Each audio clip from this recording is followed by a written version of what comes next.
hadisə başıma gələndən sonra bildim ki, incəsənət sahəsində mənim dostum yoxdur. Onsuz da barmaqla sayılacaq qədər var idi, indi demək olar ki, o da yoxdur. Çox adamlar üçün danışmışam, çox adamlara görə üzgöz olmuşam. Amma bir adam çıxıb məni müdafiə etmədi, tərəfimdə dayanmadı. Düzdür, bir-iki nəfər danışdı, yazdı, amma onunla nə olacaqdı ki? Demokrat az xəbər verir ki, bunu müğənnin meyxanaçı Samirə Yusif qızı deyib. Mətanət Əsədovanı məhkəməyə vermişik. Şəxsən qızım fərəh verib.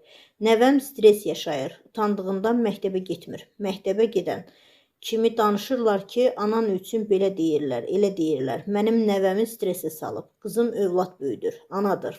Mətanət, sən mənim nəvəmə, qızıma travma yaşatmısan. Bunu sənə keçmirik. Qızım bölməyə müraciət edib. Necə lazımdırsa ölçü götürüləcək. Bizə heç təzminat da lazım deyil. İstəmirik. Sadəcə çıxıb efirdə etiraf etməli və deməlidir ki, səhv etmişəm, deyə o əlavə edib.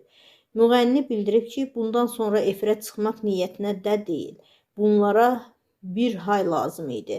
Mən heç belə bilməzdim. Samirə Yusif qızının sənətdə bu illər ərzində gördüyü işlər, etdiyi yaxşılıqlar, qızıl fondda olan ifaları nə tez yaddan çıxdı. Övladımın məclisdə 3-4 nəfərə